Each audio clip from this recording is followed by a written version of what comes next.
What if the scariest Thanksgiving tale was never recorded in history?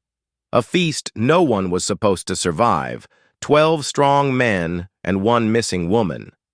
Who was Georgia's silent servant, Harriet? Not until it was too late did anyone notice. Was it retaliation or something more ancient? Was there a summons?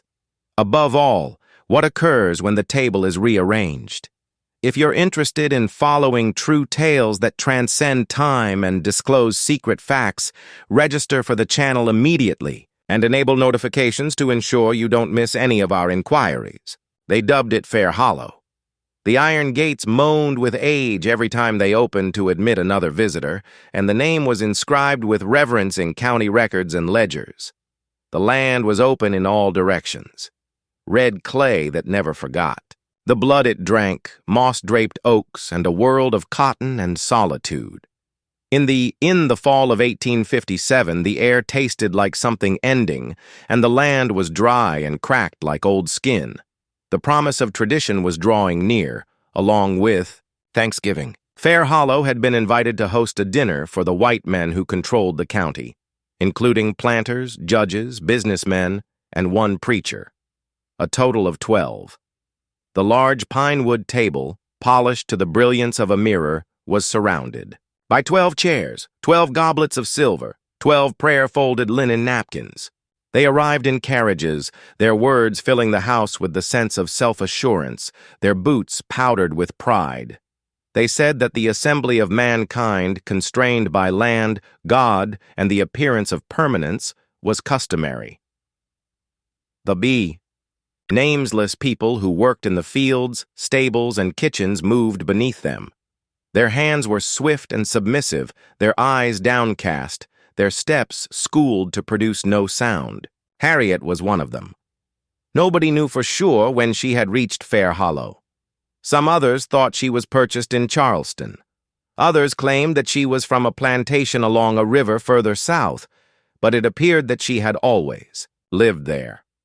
Her back was straight, she was unseen, her voice was hardly audible above a whisper, and she was as inconspicuous as smoke in the rafters. She was old. Decades of gentle wear were visible on her face, but something in her eyes remained unaffected by the passing of time. They remained patient and wide-set. She didn't grin. She didn't recoil. It was Harriet who dressed the body of the master's wife when she died in the spring. Harriet fed the master's son broth when he vanished one winter night and reappeared. 2 days later, barefoot and trembling. Nobody asked her any questions. She received no gratitude. She was just outside the field of view. She was given responsibility for the Thanksgiving dinner that year. Not completely. No one would give a lady like her complete authority.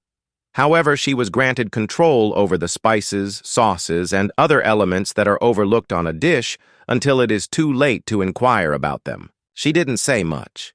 She didn't hesitate to move. She never showed her hands unoccupied. She was spotted plucking leaves that others avoided in the herb garden by herself the day before the feast. They smelled foul and grew low to the ground and gloomy. A small youngster inquired as to their purpose. She didn't respond. She just went away after folding the sprigs into a towel.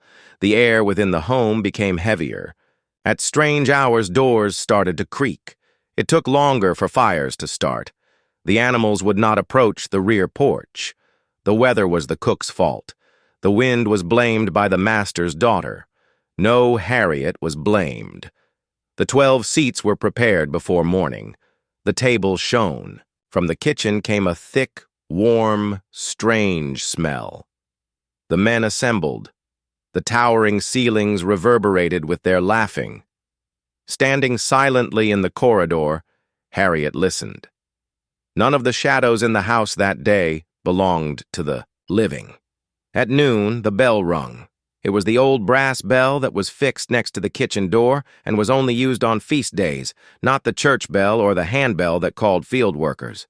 Sharp and clear, the voice sliced through the calm air like a blade and reverberated throughout the yard. The time had come. Inside, the table had been set with almost religious accuracy. Oil-lamped chandeliers glittered on silverware. Crystal sparkled. Under the embroidered fabric, cornbread was steaming. A delicious apple-stuffed roasting turkey, and the spread's crown was made of bitter sage. Dishes that Harriet had tended herself were scattered around it. Greens simmered to tenderness, blood-cold jams, dark grays, and a sauce whose aroma evoked an ancient feeling in the back of the throat. The visitors came one after the other, their coats heavy with smoke and authority, their boots banging on the floorboards. 12 men, each with weathered and aged features from years of making decisions that had no repercussions, sat down. They chanted scriptures while their fingers were slick with turkey fat and offered blessings while their lips were full with wine. The others chuckled as one hailed the orderly state of affairs. It was spoken often, but always with the effortless grace of men who never had to plead for forgiveness. Among them, Harriet moved silently. She offered napkins with a bow, replaced empty plates and filled goblets. When they spoke, no one turned to face her. Feeling but never seeing, their voices swept across her like wind through the reeds. She was a fixture in the home, a tool used by the order they so greatly valued. She never took a drop of the communal wine, and no one noticed. When she poured the last gravy, her hands trembled slightly, but no one asked why. Judge Rainier was first to falter. His fork fell to the floor with a clatter as his fingers slid from it. His knees resisted his attempts to stand. He let out a gurgle, and then nothing. Simply a slow sag forward, as though his back had lost its memory. The others hesitated, not sure if they should laugh or assist. Even as his own fingers started to twitch against the tablecloth, Reverend Hollis whispered, "Call for the doctor." Within minutes, a second man coughed so hard that his mouth turned red, and a third started to perspire through his collar despite the coolness of the room. Confusion blossomed like a stain, first quietly, then suddenly, and chairs scraped back. The napkins were dropped, the wine was blamed, the meat was blamed, but nobody knew for sure what had been touched or when. In the midst of the growing panic, Harriet stood motionless, her hands clasped by the doorway, her eyes focused not on the men, but on the empty seats that had not yet claimed their victims, her face unchanging, her breathing unhurried. And a boy, a house servant barely old enough to comprehend, stood behind her, observing. He remained silent, but his eyes grew wide, and a question too old for his age blossomed in them. How long had she been waiting? By dusk, 6 men had fallen, 2 of them dead, the others pale and trembling, yelling for water, for their wives, for their mothers who had long since passed away, and the food was still on the table, perfectly warm, unaffected by fire or flies, and the wind outside had changed. The aroma of the garden herbs clung to the air, acrid, almost sweet, almost familiar. While some people swore they saw Harriet in the hallway, others said she never left the dining room. However, the boy remembered, and he would later say, long, after the house was quiet, that she had whispered something under her breath as the judge fell. She claimed there were 12 chairs, but only one remembered. The house had changed by morning. No doctor would cross the county line to tend to the dying masters, and 4 men lay in the parlor, their bodies cooling despite the festive silence that had hardened into something brittle, ready to splinter beneath a whisper. Word had already spread through field hands, stable boys, and the women who washed blood from linens while feigning it was wine.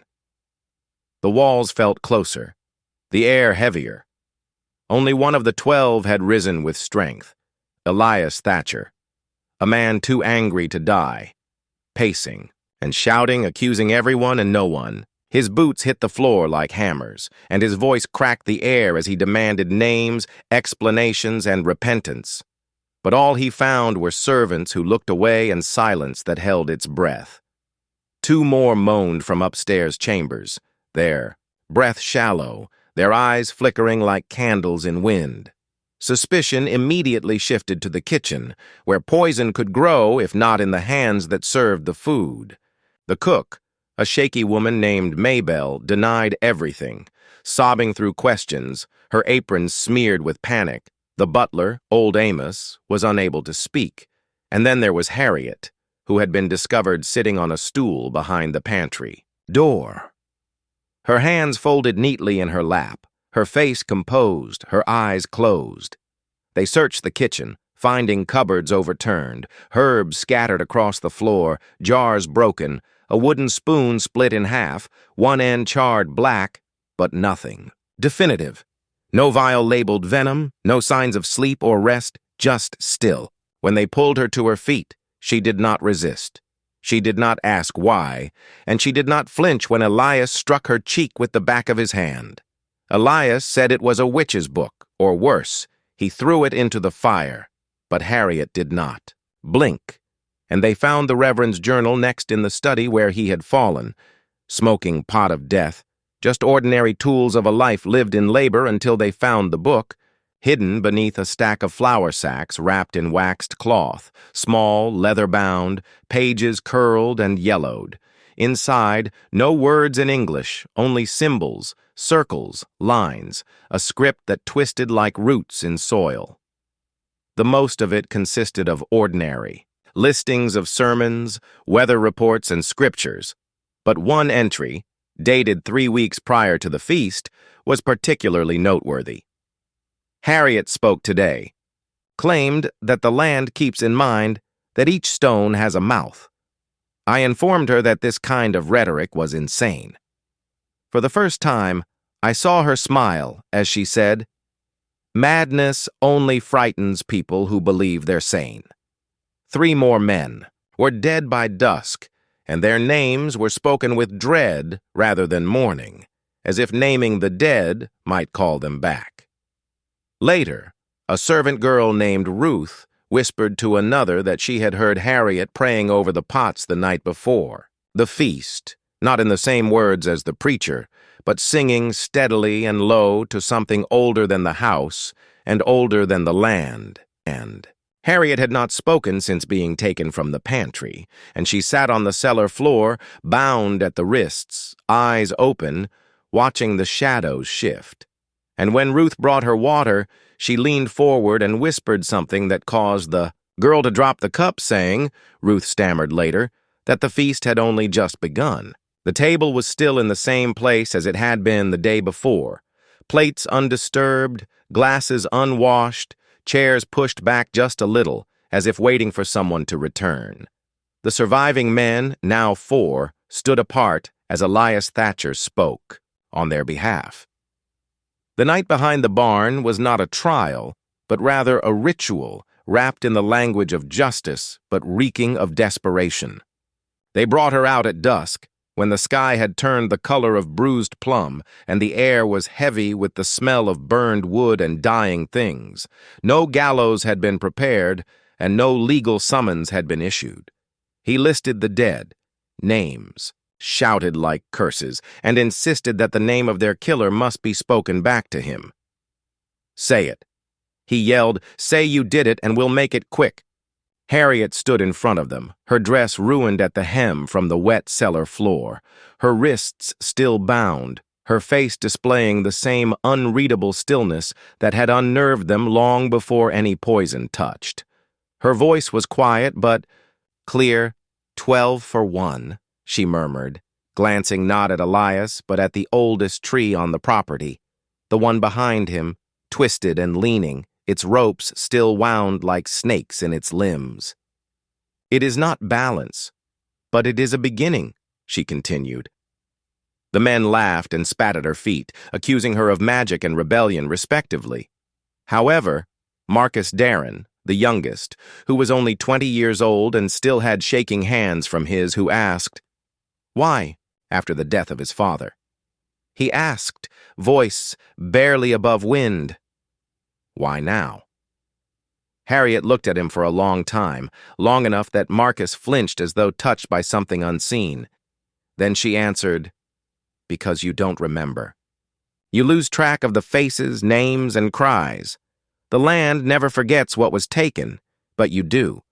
The blood you buried in is remembered by the stones." Shallow graves. It gets up.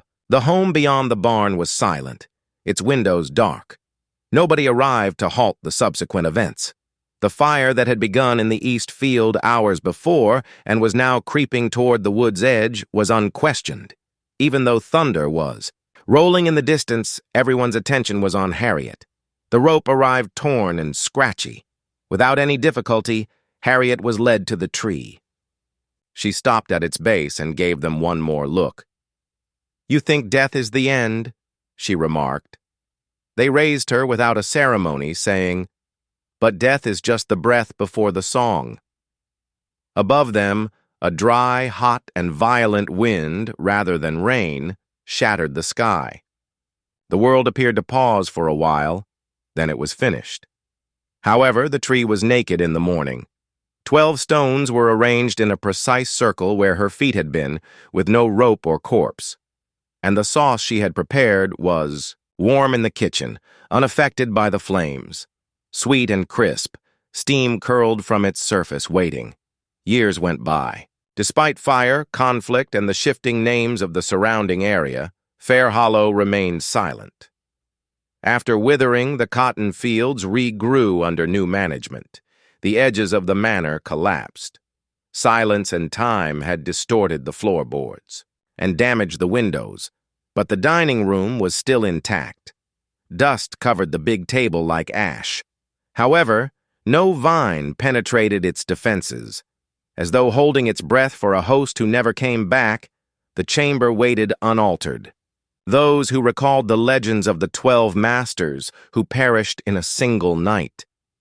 Only after drinking had calmed their fear did they speak in hushed tones of obscenities about the woman who disappeared before the rope could be tightened. Most people wrote it off as ancient superstition that descendants whispered, who had inherited just debts and names. However, nobody ventured to eat there. Twice the house was sold. Before winter arrived, both buyers departed. A family moved in one fall close to the feast's anniversary. Unaware northerners. The father, a folklore professor, thought the house's deterioration was romantic. The light streaming in through the huge windows was adored by his wife. Their daughter participated in the inquired about the stones placed in rings under the twisted tree in the unkempt garden. Nobody knew the solution. The professor insisted on having dinner in the dining room on their first Thanksgiving. He polished the silver, lighted lights till the entire house flickered, then cleared the dust himself. More by accident than by design, they invited a total of 12 people from the adjacent town. The walls were filled with laughter again. Plates of yam and turkey with sauces from vintage recipes, glasses clinking concealed behind a cabinet panel. The wife of the professor remarked on how flavorful it was, inquired as to what spice was put to the glaze. Nobody was aware. The county-hired cook vowed to adhere to the guidelines to the letter, but she couldn't identify the note in the sauce. Sweet, bitter, and earthy. The air grew thicker as the evening went on. The laughter became strained and tinged with anxiety. One of the guests, who was sweating and pallid, excused himself. Another was unable to explain why he dropped his fork. The child whispered to her doll that there was another guest at supper while she watched from the stairway. Someone who wasn't invited. The electricity went off when the clock struck 10. The sound of something leaking in the kitchen was the only sound to break the hush that descended upon the house. Even though only 11 people could be tallied, the table was nevertheless set for 12 the following morning. The lecturer vowed that the 12th had never come. According to his wife, he had a quiet man in a dark coat who never took off his gloves. After cleaning the kitchen, a bowl was discovered next to the stove. The sauce was still warm within. The feast, so the saying goes, never stopped. The home remembers that every year, that one seed at a time, the land recovers what is rightfully its. And someplace past the seasonal curtain, a woman with patient eyes waits beneath the dirt and the stone, not for mercy or justice, but merely for the following course will be served.